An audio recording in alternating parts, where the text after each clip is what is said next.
Welcome to Satsang. So beautiful to be together this evening.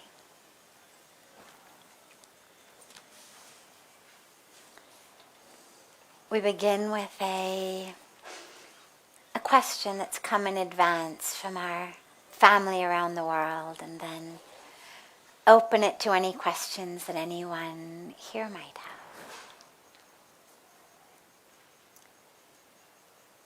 Will religion ever become obsolete? I hope not.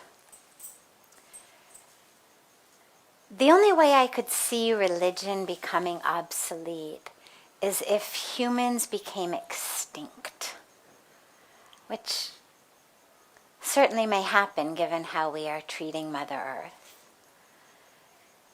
If we became absolutely extinct and artificial intelligence ran the world, or if we became extinct before there was artificial intelligence that could run it and we just went back to an age of fire and then an age of who knows, then maybe there wouldn't be a need for religion at that time. But as long as there are humans, and as long as there are humans who are struggling, and as long as there's human ignorance and human illusion and our karmic packages that we're all trying to work through, religion's important. Now, it doesn't mean dogma's important. It doesn't mean boxes are important. It doesn't mean that it's important to necessarily worship God in a particular way, by a particular name or form. It's certainly a choice that a very large percentage of the Earth's population chooses to do. But it's not necessary. And that's where the whole religion and spirituality break seems to happen. That's where you get more and more people these days who say things like, well, I'm not religious, but I'm spiritual. Now, to me, as a spiritual person and a religious person, when I hear that, it makes me feel like as religious people we have failed. Because ultimately, religion should be that which brings you farther on a spiritual path. Religion should be the way that we unfold and awaken and grow spiritually. But what's happened is that religion has become, in too many ways, dogma and boxes. And people get tired of it, you spend most of your day at the office being told that there's something wrong or lots of things wrong with how you do your job. Then you come home and you're told by your spouse or your parents or your children that there's all sorts of other things wrong with you and how you do things. Go to the gym and the trainer tells you again all sorts of things that are wrong with you. And then you think, we've got this little bit of free time. Do we necessarily want to sit in a situation where we are voluntarily then saying, okay, God, tell me all the things that are wrong with me? And since so many religious traditions and practices and teachings seem to be rooted in what's wrong with you, it doesn't actually surprise me that these days people feel like, as it is, I just spend enough hours of the day being told there's something wrong with me. I'm going to spend my free time doing something else. I don't need to hear it again. So I get that. But that's obviously not what religion's about. It's just that that's how tragically dogma has sort of emerged as a way to control people, as a way to make people be like sheep when we want them to be. make them feel badly enough about themselves that they'll do whatever we say. But that isn't really what religion is. Religion at its core is that which awakens us, which brings us close to God. Not a God who thinks there's something wrong with us, but a God who has created us, not just by the Creator, but of the Creator. A God who sees God's self in us and sees us with love and oneness and eagerness that we should wake up and see the truth of who we are so that we can become one again with God. So I hope that before too many people decide they're not religious but they're spiritual, that those of us who are spiritual and religious can learn how to share religion in a way that makes people know this is about your spiritual practice. This is about the divinity of who you are. This is not a dogma. It's not just rules. It's not just good and bad, rewards and punishments. That's how religion gets co-opted by people who don't have your highest spiritual awakening in mind, but who just have power in mind, or money in mind, or whatever else people are co-opting religion for these days. So, religion is precious. I'm so incredibly grateful that I have found religion. I was not raised religious. I was not religious in my youth. But having a spiritual experience, non-religious, but a spiritual experience that became a religious experience and brought me onto a path of religion has been the greatest gift ever. So, no, I don't think it'll go obsolete. Not until we all really wake up and really know who we are and merge so fully with the divine that we no longer need a system that helps us do that because we've already done it. That would be the only way I'd like to see religion become obsolete, is we've already merged. We're there, we're one, we're fully aware, fully connected, so we no longer need the path. But until then, we need it. Are there any questions that anyone here has?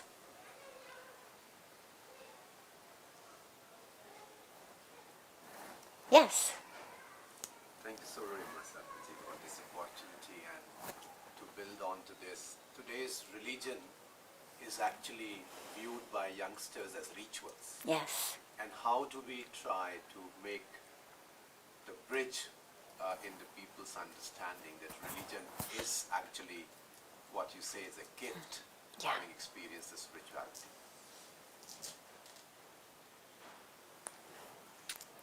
Thought I had a sneeze coming. It's a really good point that he's raised, that the youth today seem to think religion is just rituals, which is why so frequently they're turning away from it. And how do we make them know it's not?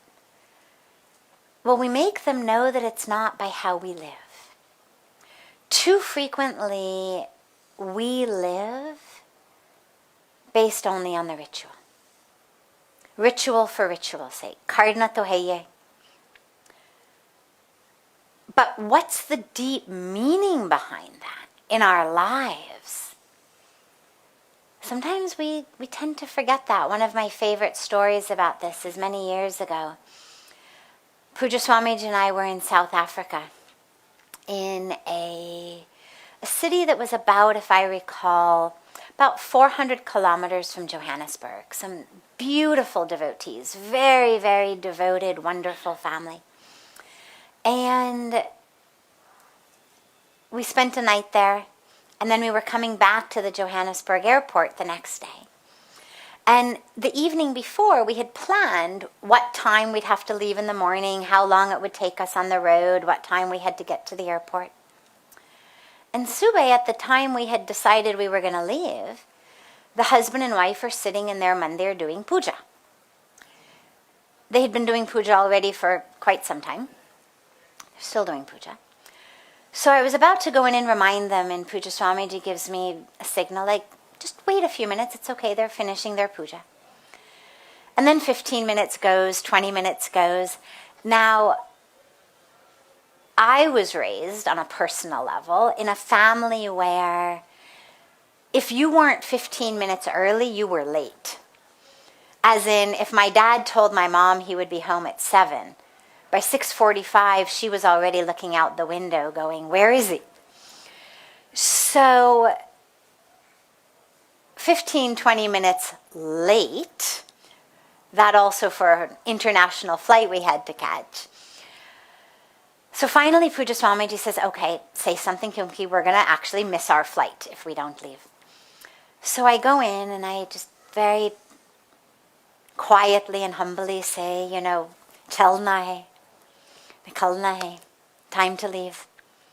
And they give signal like, yeah, we're coming, just let us finish puja. Okay, so I go out. Another 15, 20 minutes goes by. I go in again. Yeah, it's okay. Finally, we end up leaving an hour and a half after we had planned to leave. We get in the car. So Puja Swamiji says, do you really think there's even any point now? Like, if we're going to miss the flight, we might as well stay here rather than, go to the airport. But I really have to make the flight because there was actually something back in India that we had to be at. And the man says, oh, don't worry. He says, didn't you see how good the roads are? It's this, massive highway, flat roads. They had this latest model Mercedes car. And he said, easily I can go 200 kilometers an hour. You won't even feel it. The roads are so good. The car is so good. So as we find ourselves zooming, literally, down the highway, Puja Swamiji, ever so gently and lovingly, as is his way of teaching, he says, so do you think God is really going to be that happy with your puja if you kill your guru on the highway?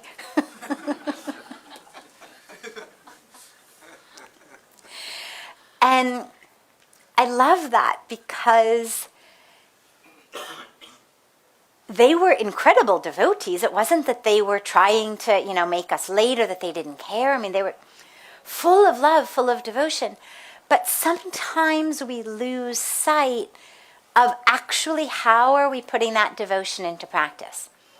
Like, let me go through my entire the long version of puja, even if it means that I'm going to actually end up, putting my guru's life at risk, rather than realizing that driving my guru to the airport slowly and safely is our puja. And maybe that was the morning where you just diya jalaya, pranam kiya, ek phool rakha, or chal pade. But we as the elders sometimes, we lose sight of that implementation of our teachings in our life. And we become very stuck with rituals as well. You see so frequently people doing the ritual, but they're on the phone. Aarti kar rahi kisi se baat on the phone also. Or, checking their WhatsApp in the middle. Chalo mujhe 2 minute mein kar do, main isko khatam karke. Puja nipta ke fir aapse baat karungi. Like, it's amazing. Just the vocabulary of let me just get this thing done and I'll call you back. It tells you how we are taking these things. The children these days are being raised in an educational system that is much more Western than Eastern. Meaning, in my school, we were taught not just to memorize, not just to be obedient, not just to get right answers, but actually the whole theory of the school was, their whole principle, was in getting us to learn how to think on our own. So we never had multiple choice questions, true, false. They were always essay questions.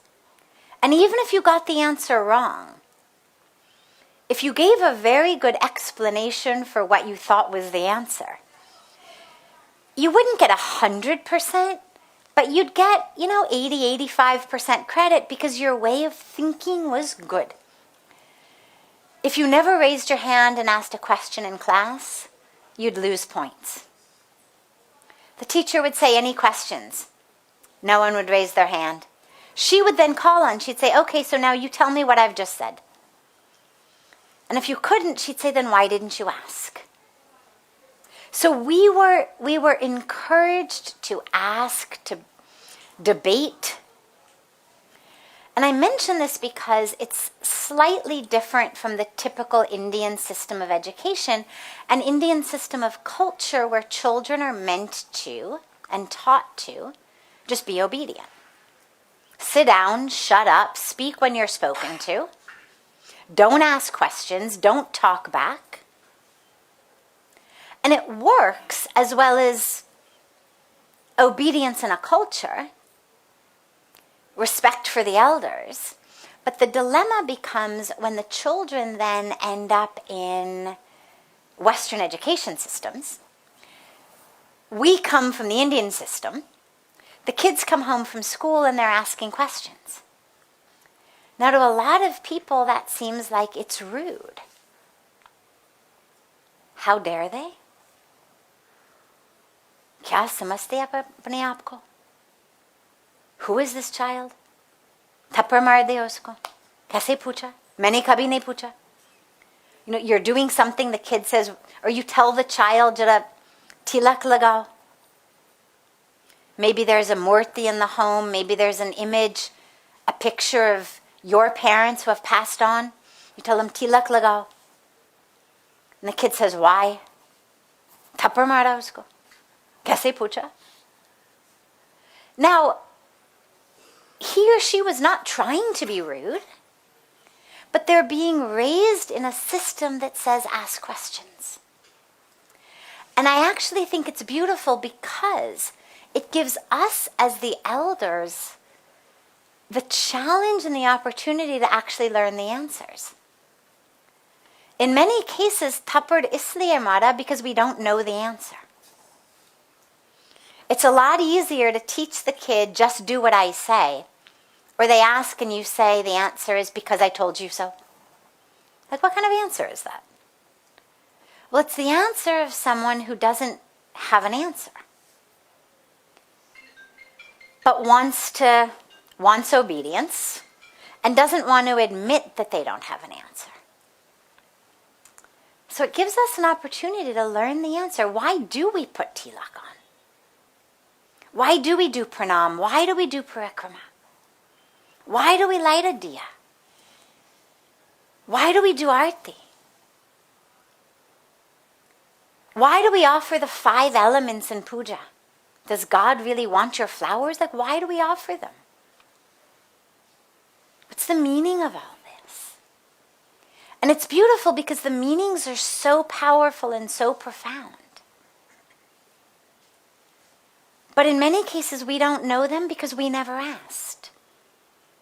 Our parents said, tilak lagao, humne laga diya, bas, baat khatam ho gaya. We never asked. Now we have the opportunity to actually learn. This was one of the big motivations, actually, that made Puja Swamiji now 30 plus years ago start the Encyclopedia of Hinduism project in the United States. Because at that time it was, mid-late 80s, and there had been a massive movement of Indians into America in the late 70s, early 80s. Their children were going to school in America, coming home and asking a lot of questions. And the parents didn't have the answers because they had grown up in many cases in small towns and villages where they obeyed. They did as they were told. Nobody asked questions. It was considered rude. Puja Swamiji says he never asked his guru a single question. He got it from being in his presence, which is incredible and amazing and beautiful. But the education system that our children are getting now, whether they're getting it in India or they're getting it in London or in LA or New York, the system has become very similar. And of course, they're all on social media. And on social media and everywhere, what we're being taught is be skeptical, ask questions, do your research. Don't just accept a fact because, there's fake news. And it's actually great. I think the more that we can actually understand and make decisions based on our understanding of them. I know I've always been like that. My parents tell a very funny story of when I was in nursery school. So I was 4. And the teacher was telling everybody to clean up the art supplies that we had been playing with. And I didn't want to clean up. I've never been very neat. And I wasn't in the mood to clean up. And she came over and she said, "You have to help clean up." And I said, "Why?" Now, I wasn't trying to be rude. I really didn't understand why I needed to put things away. And she sat me down and she said, "Because tomorrow, when you want to play with these things, if you don't put them away now, you're not going to know where they are. You won't be able to find them.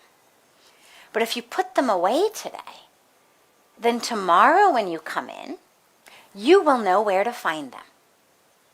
And I went, "Oh." And immediately I jumped up and started helping to clean up. Now, this is how our children are being educated. Ask. Now, at that point, it was only nursery school. I think I kind of came into the world with this. But if they're given answers, and answers that make sense, not only will they do it, but they will do it with bhav. They will do it with feeling. They're not going to do it just as ritual. These days, the youth are not doing things they don't believe in. You can't corral them. They're independent thinkers, which is beautiful. And what it gives us this beautiful challenge and opportunity is, great, let's give them something to think about. Let's give them beautiful reasons. We see it with vegetarianism all the time. Hindu youth, particularly abroad, why do I have to be vegetarian? My parents say it's because the cow is holy. I don't think the cow is holy. Why can't I eat it? Parents, Tupper, are they? Right? They don't have an answer. What do you mean the cow is not holy? But if you can say to these kids, well, you don't have to believe the cow is holy. That's okay. That's up to you. If you are interested in knowing why we think she's holy, I can share that with you as well. But even if not, we are vegetarian because the meat industry, animal agriculture, is the single greatest contributor to climate change. Our kids care about the environment. They care about climate change. It's one of the greatest causes of world hunger. It takes 16 times as much grain to produce beef than to produce vegetarian food. If I've got 16 pounds of grain, I can make 16 loaves of bread, 16 pounds of rice or pasta, or 1 pound of beef. Which means every time you eat beef, you're literally saying, I deserve the food for 15 other people. And the youth go, oh my God. And they become vegetarian. Because they get it. They're not rude. It's not that they don't care, they care deeply. And if we can give them reasons to do things that matter, that mean something, they do it. And so we now get to learn how to implement rituals in our life, the meaning behind the ritual, and we get to learn the beautiful reasons why we do all these things, to inspire our children. Because ultimately what we want are youth who are inspired, not youth who are obedient. Obedience doesn't get us nearly as far as inspired gets us. But it just takes a little bit more time and energy on our part.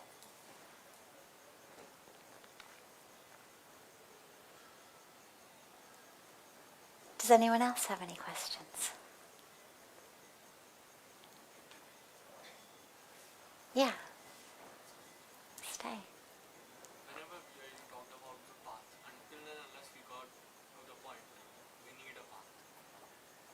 It happens in day-to-day life that we go on to that path, but suddenly, due to our loved beings, due to our family, friends, the people around us, we got certain questions for day-to-day lives.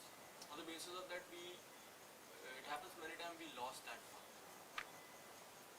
Then we try to come again, but then we have a certain amount of energy that we tried again, we are trying hard. Then how to be on that path? Now, in terms of what you said about the friends and loved ones, means being with them is taking the time and energy and you don't have the time and energy for the path, or that the way that they are with you or the way that they want you to be is different than your path? It's different. The second one. Okay. So this is another beautiful and important question, which is, we walk a path, a spiritual path, we start on it. And then our family members or our loved ones have agendas, have desires, have hopes, have patterns that pull us off the path. And so it becomes very difficult to be on the path and also together with them. This is something that a lot of people face. Now, it's important to realize your role, your dharma, your duty as a loving and compassionate friend, son, husband, brother, father, whatever role you play, it is not to prevent other people from having to face their own agendas, their own desires, their own fears, their own ignorance. Ultimately, anyone who loves you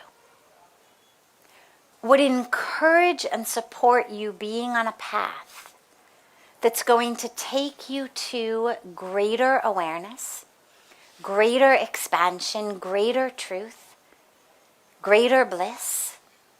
Anyone who really, if their only agenda was you should be happy, deeply happy, in peace, deeply in peace, they would support the path. The problem is our loved ones are humans, right? Chances are your puppy doesn't have a problem with you on the path. Or your goldfish. It's the humans. So the humans have agendas. And when we embark on a path, a spiritual path, many times it threatens their agenda. Maybe it threatens their agenda in terms of the type of job we're going to get, the type of lifestyle we're going to live, or maybe something as simple as we've decided that we no longer drink alcohol, and the friends we used to go drinking with don't like that. So whatever it may be, our path threatens them on some level. Their agenda, their desires, their own issues. Which means that they're going to do whatever they can to prevent you. But your role is not to ensure that no one who you love ever has to face their own stuff. Then you're just helping them literally live and die, never having grown or expanded. When I made the decision to move to India,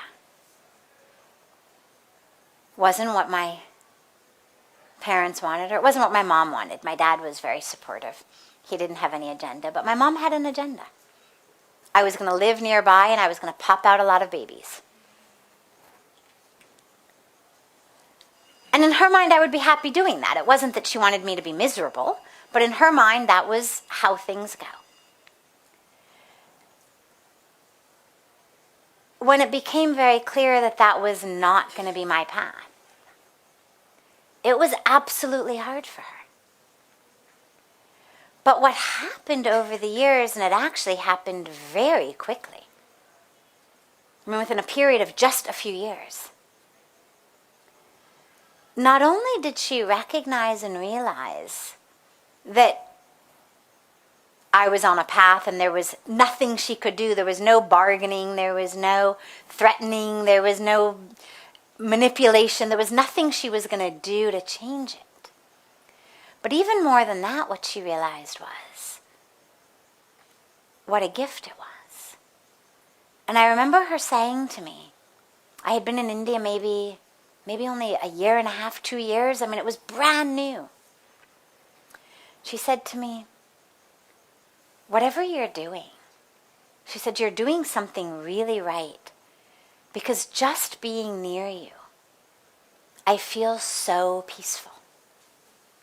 Now, for a mother to say that to her at that point I was 26, 27-year-old daughter, that's huge. And as the years went by, not only did they become supportive of me, but it actually changed them. And having to face, I had an agenda, I had a plan, this is what my life was going to look like. I would have, a whole bunch of grandchildren sort of running at my feet. That was what my mom had envisioned.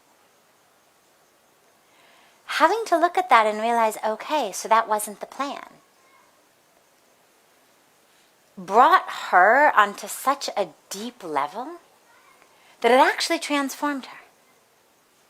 And people who have known her over all of these years have watched that transformation. As I have transformed, she transformed.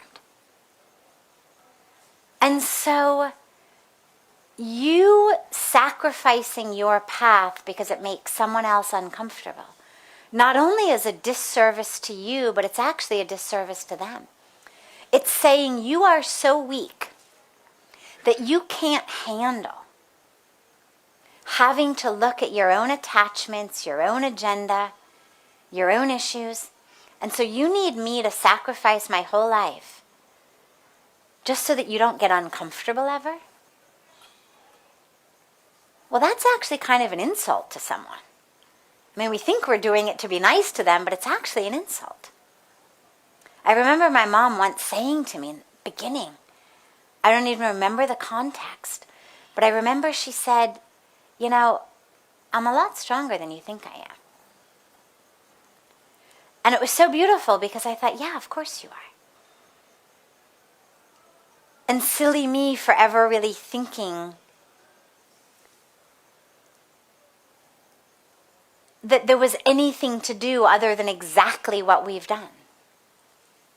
Walk your path. Because when you walk your spiritual path, yeah, it's going to make people uncomfortable. You're going to get people to say a lot of things. When I first decided to move to India, after I had been here and had had these amazing experiences, Puja Swamiji sent me back to America, back into my PhD program. He told me it was just to actually finish the degree, but actually what it was,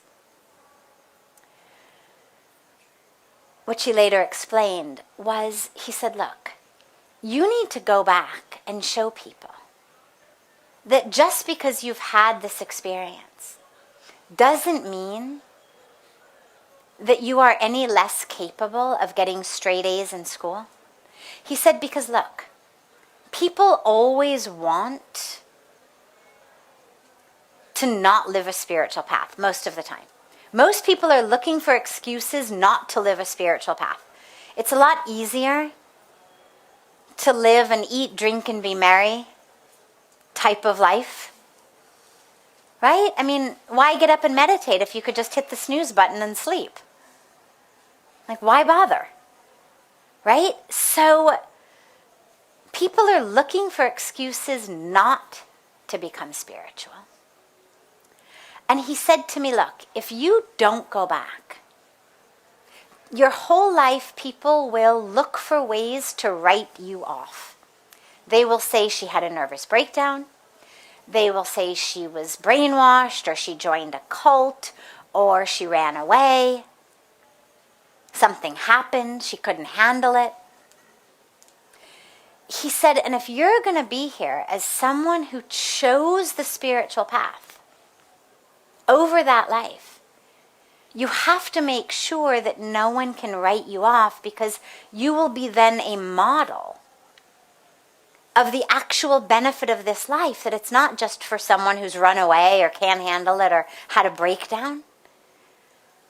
He said, and for that you need to go back and keep succeeding, keep thriving, showing them you're not brainwashed. You didn't have a breakdown. And you are actively, consciously choosing this life. Because that's hard for people to accept, because then it's a mirror in their own face of why they're not living a spiritual life. If you really have the option to do both, and you choose spirituality, well, then that's a mirror in the face of others. It's like if you choose not to drink for a spiritual reason, well, that's a mirror in the face of everybody who continues to go out and get drunk every night. And nobody wants that mirror in their face. It's so much easier to convince you to drink than to look in the mirror in their own faces. But that's not your duty, to make sure they don't have to look in the mirror. So walk your path and have faith that your family and friends, like the family and friends of everyone who has walked a spiritual path forever, will learn what they're supposed to learn from it. They'll go through what they are supposed to go through from it. And your path will create a space into which other people then have the courage and the inspiration to walk their paths. And it'll show the people you love, hey, I know you're strong enough. I know you can take it. I know you don't need me to just keep you comfortable.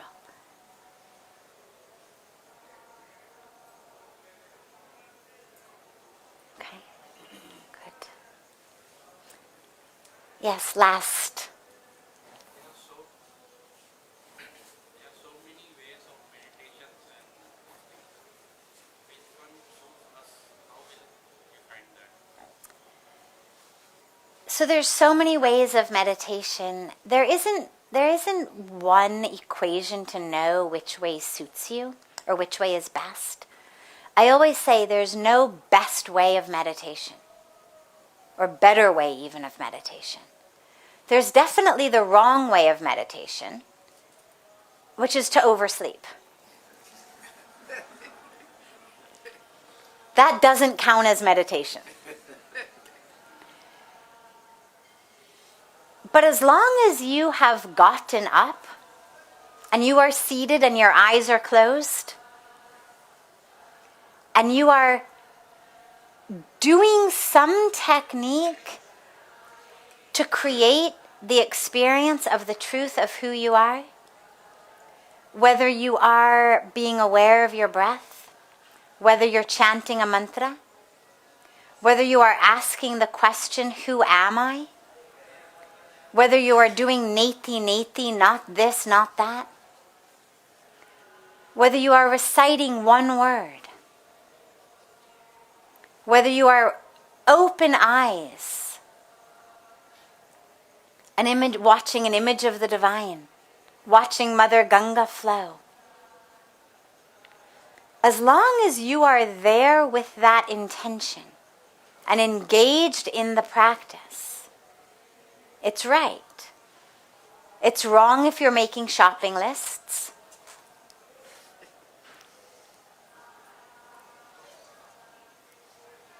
The best one for you is the one that works. That's the main thing. Figure out what works for me,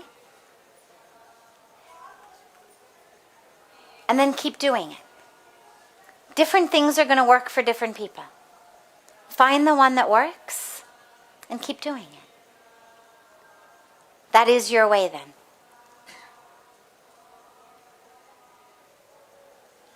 Beautiful. Have a beautiful rest of your evening. Beautiful morning and day to our family all over the world. And look so forward to having you all with us tomorrow. And so much love to you all.